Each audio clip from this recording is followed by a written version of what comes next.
PI સાહેબ ક્યાં હે? ક્યાં ગયા છે?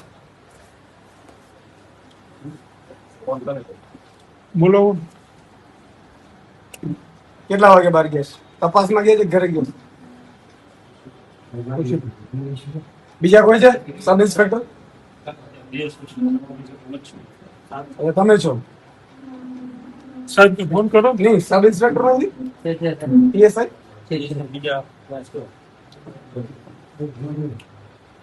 ઉપર ઉપર ચાર્જમાં છે?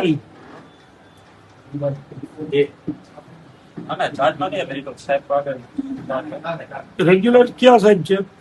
જોશી સાહેબ છે ને, તો જે ફોન કરો ને, બોલાવો ને સાહેબ. મોદી રાજથી એમએલથી રાજ્ય અમારી યુનિવર્સિટી ફરિયાદ થઈ છે. કાલે 112 મેં ફોન કર્યો કે રાજ્ય મોગે કે સવાલ નહીં એમએલથી. નહીં, પણ આવી રીતે ખંભાળિયા દ્વારકા જિલ્લામાં જો આપણા જિલ્લામાં જો આવી રીતે પોલીસનો દુરુપયોગ થાય તો આ ધંધો ચલાવાય નહીં લેવામાં. ખોટી ફરિયાદો કરો છો, જે ફરિયાદ છે એ તો લેતા નથી. પીઆઈ શ્રી હોય તો પેલા પીએસઆઈ શ્રી હોય તો બોલાવો ભાઈ, ત્યાં સુધી બોલાવો, ત્યાં સુધી પીએસઆઈ ની વાત કરે ત્યાં સુધી. આપણે બીજા ઘણા કામ છે, માત્ર ભાજપ વાળા કેમ આપણે કરવાનું થતું નથી. બે ખુરશી લઈ લ્યો થોડી.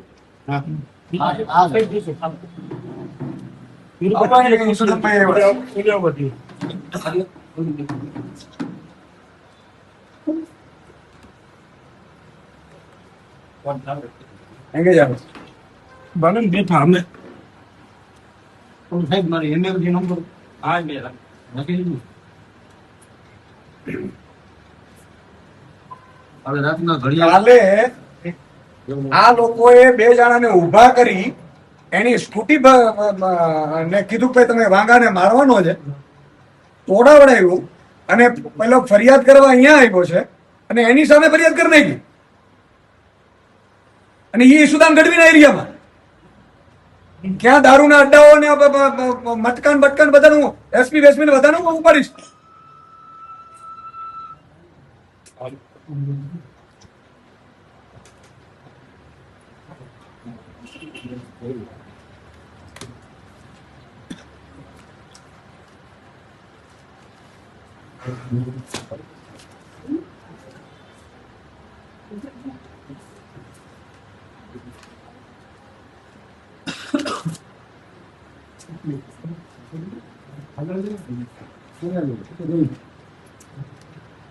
વકીલ સાહેબ જો ને આને એન્ટ્રી કઈ ને કઈ દીધી દીપકની. વિભાગને અટક કરેલ પોતે શાંતિ બતાવે છે. આમાં બનાવ કેટલા ટાકો ને ભાઈ અટકલી અટકલી આ ફરિયાદ કેટલા નંબર ની અંડર સેક્શન અરેસ્ટ મેમો ભર્યો છે. એફઆઈઆર નંબર બીજું કયું છે આપણા સ્ટાફમાં?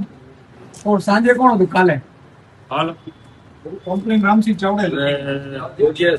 સાંજે સાહેબ તો કહેતા સાંજે સાહેબ લખવા લાગી. યાર અમે તમારું આટલું રાખતા હોઈએ, તમને અમે બચાવતા, અમે કોઈને રોટલો ભણાવવા માંગતા નથી, પણ આવી રીતે હાથા બનશો તો રોટલો અપડો વાર નહીં લાગે. તમારા દીકરા દીકરીઓ પછી અમારી પાસે આવશે કે સાહેબ હવે અમે પાછી કેટલી લો ફરિયાદ. આમાં જોતા કેટલા વાગે આ ફરિયાદ નોંધી છે, કેટલા વાગે તમે સબ ઇન્સ્પેક્ટર ને બોલાવી લો ભાઈ, ક્યાં છે કે નથી સબ ઇન્સ્પેક્ટર? બોલાવાનું પીએસઆઈ. પોણા 8 વાગ્યાનું છે. અમે છે ને 7:45 વાગ્યાની છે. હું 12 વાગ્યા સુધી હું ખુદ અહીં હાજર હતો. મને કે હજી દાખલ થશે દાખલ થશે. 8 વાગ્યાની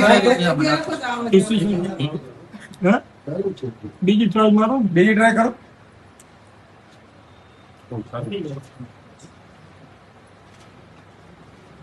ઈશુદાનભાઈ ચા પીવા આવ્યા છે નહીં, તમારા મહેમાન બની.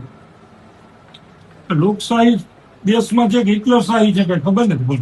નહીં, કરવાનું હોય 2-5% રાખવાનું હોય, એટલી રીતે ના રાખવાનું કે ધૂળધાણી બધાની થઈ જાય, બધાની નોકરીઓ જોખમમાં મુકાઈ જશે. કોર્ટ અદાલતમાં શું કહેશો તમે? તમને ખબર છે મારી પાસે કેટલા પુરાવા છે આના? તમારી એકેની નોકરી નહીં રહે આમાં. તમે દુખી થાઓ અને એસપી પોતે એસપી ની સામે આમાં કાર્યવાહી થશે. એસપી શ્રીને મેં કાલે ફોન કરેલો હતો અને માત્ર અહીંયા નથી બન્યું, ગુજરાત સૌરાષ્ટ્રના 6 જગ્યા ઉપર બન્યું છે. Same modus operandi. અત્યારે હું 1 વાગે પ્રેસ કોન્ફરન્સ કરીને બધા ખુલાસા કરવાનો છું, પણ તમે હું કામ આમ બધા માટીમાં આવી જાવ છો? બાકીના પોલીસનું તો બોડી લઈશ. તમે યાર, તમે બધા સારા વ્યક્તિઓ છો, આપણા પરિવારના સભ્યો છો, અને આવી રીતે કોકના ભરોસે કરશો તો હેરાન થઈ જશો બધા.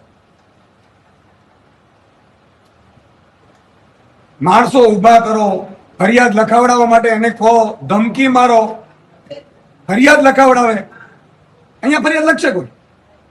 અને જે જગ્યાએ ઘટના બની છે ત્યાં ડાયરેક્ટ આ શું આ નામ જો દીપકની ગાડી સામે જ ડાયરેક્ટ ગાડી ટચ થાય ઓલા બે લોકોની.